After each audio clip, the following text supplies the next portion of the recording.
बात है कि आयुर्वेद में उक्त, अनुक्त और लेशोक्त 3 तरह से व्याधियाँ या कुछ भी लिखा गया है, जो सेड, अनसेड और ब्रीफली सेड है।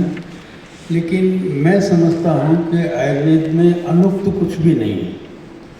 अनुक्त से तंत्रकर्तु का अभिप्राय ये है कि हमने निदान स्थान में 8 रोग बताए और हम देखते हैं कि 1 से 9 तक की संख्याओं पर सारी संख्याएं टिकी हुई हैं।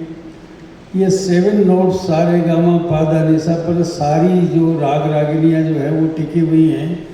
तो ये हमारी प्रॉब्लम है कि हम उस 3000-5000 साल पहले जो कुछ लिखा गया है उसको उसी अभिप्राय से, उतने ही कंसिस्टेंसी से हम उसको अंडरस्टैंड नहीं कर पा रहे हैं या अपने विद्यार्थियों को टीच नहीं कर पा रहे हैं। अदरवाइज शास्त्र में ये भी लिखा है, यदि इहास्ति तद अन्यत्र यद न्यास्ति न तत्वचित। लास्ट लाइन ये है लास्ट चैप्टर में कि जो यहाँ है वो सब जगह। और प्रैक्टिकली मैंने देखा है कि हमारे गुरुजन जब चिकित्सा करते थे, हम उनके पास बैठते थे, नए से नए रोगी आते थे और वो कहते थे कि शास्त्र खोल, और शास्त्र में बताते थे कि ये यहाँ लिखा हुआ है। मैं सीपी शुक्ला सर के पास में बैठते थे तो वो तो डेविडसन और चरक दोनों साथ में खोल के बैठते थे, बताते थे कि ये देखो ये पेशेंट यहाँ लिखा हुआ है। और कई तो ऐसे पेशेंट थे जो रोगों की फलश्रुति जो योगों की लिखी हुई है उसमें से वो डायग्नोसिस निकालते थे। और दूसरी बात, डायग्नोसिस की बात देखिए कि ये कोरोना जो पिछला एडिशन हैरिसन का होगा उसमें भी कोरोना का उल्लेख नहीं है ना, अब नए आ रहे हैं। तो ये हमारी जो एलिजिबिलिटी है, हमारी जो क्वालिफिकेशन है उसको इम्प्रूव करना पड़ेगा कि हम किस तरह से इन भेदताय भेद्यम अन्यथा भिन्नता, आप कितना भेद कर सकते हैं, शास्त्र को कितने गहराई से देख सकते हैं। दूसरी बात यह है कि मेरा कुछ छोटा सा एक्सपीरियंस है जॉन हॉपकिंस के साथ में, जो मैरीलैंड्स में है। आप जानते होंगे कि वो वर्ल्ड में फर्स्ट रैंकिंग मेडिकल यूनिवर्सिटी। उसकी एक रिपोर्ट मैं आपको बताता हूँ, आपको थोड़ा आश्चर्य होगा। 2016 की पहली रिपोर्ट है जिसमें वो कहते हैं कि 12 मेडिकल जो एरर्स हैं उनके कारण से 30% ऑफ द डेथ जो है वो उन मेडिकल एरर्स से होती है। और उसमें टॉप एरर क्या है? उसमें टॉप एरर है रॉन्ग डायग्नोसिस। गलत निदान से 30% डेथ होती है, जो कैंसर या हार्ट से होने वाली डेथ से भी ज़्यादा है। उसके बाद में अभी 2022 की रिपोर्ट मेरे पास में आई तो उसमें वो 30% जो है वो 37% हो गया। और ये जितने भी डायग्नोस्टिक स्किल्स जो डेवलप हो रही हैं, टेक्नोलॉजी डेवलप हो रही है, इसके बावजूद भी जो रॉन्ग डायग्नोसिस से होने वाली डेथ है वो उसका 1/3 पार्ट है उन डेथ का। तो देखिए कि टेक्नोलॉजी के डेवलपमेंट होने से हमारा नॉलेज का डेवलपमेंट हो जाएगा, ऐसा नहीं है। और मैं छोटा सा क्लिनिक है मेरा, और वो क्लिनिक ज़्यादा टीचिंग है। मुझे बच्चों को बताना पड़ता है कि ये पेशेंट कहाँ है इस बुक में। तो इसलिए हम देखते हैं कि हमारे पास पेशेंट ही वो आते हैं जो 10-10 साल से अनडायग्नोज ट्रीटमेंट ले रहे हैं, उनका डायग्नोसिस नहीं हुआ है। अगर उनका डायग्नोसिस हो ही जाता तो हमारे पास आते ही क्यों? तो इसलिए वो डायग्नोसिस नहीं होता है। तीसरी बात यह है कि जो अनुक्त है तो शास्त्र कहता है कि ये 28 आवरण ऐसे हैं, 20 आवरण परस्पर आवरण है और बाकी अनुक्त है जिनको आप अपनी इसी फंडामेंटल से उनको जान लीजिए। इसी तरह से ये बात के 80 भेद हैं, नामनात्मक भेद हैं, आप आविष्कृतम है, बाकी जान लीजिए।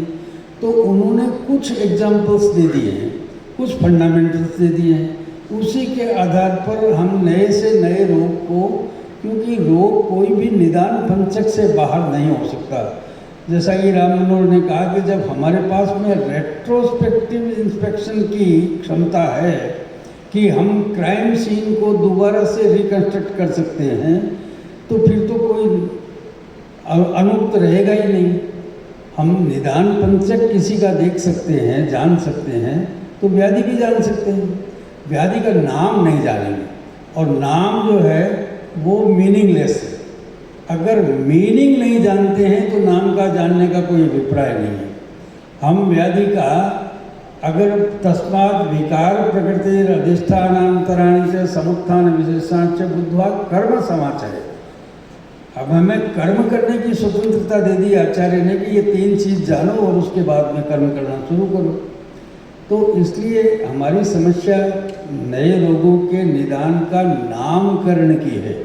जो ये सौमित्री निदान जो है, इनसे हो सकता है कि इन्होंने सॉल्व कर लिया, लेकिन उसका कॉन्स्टिट्यूशन, उसका ट्रिगर और उसका राउट, उसका मार्ग क्या है, और उसके कितने सारे निदान हो सकते हैं।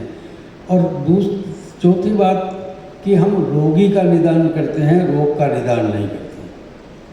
और रोगी का निदान जब करते हैं तो ये कोरोना के इतने सारे रोगी थे, इनमें हमने अपने अपने ढंग से उस रोगी को देख करके औषध दिए और वो रोगी ठीक हो गए।